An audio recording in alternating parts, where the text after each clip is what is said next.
Umabot naman po sa 80 kilo ng basura ang nakolekta po ng mga volunteers at residente po ng barangay Pinas West and San Francisco, San Fernando City, La Union kahapon ng umaga. Ayon po sa isang environmental conservation organization ng lungsod, mas paigtingin pa nila ang paglilinis sa mga baybayin, partikular na ngayong tag-ulan dahil sa mga basura na tinatangay ng agos, kasabay pa ang pagdagsa ng beachgoers tuwing weekend.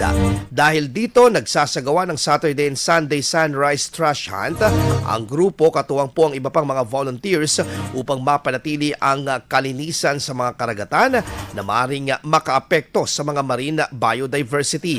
Kaugnay nito, muling hinikayat ng grupo ang publiko na tumalima sa responsableng disposal ng basura tuwing bumibisita sa mga baybayin. IFM News. IFM News. IFM News.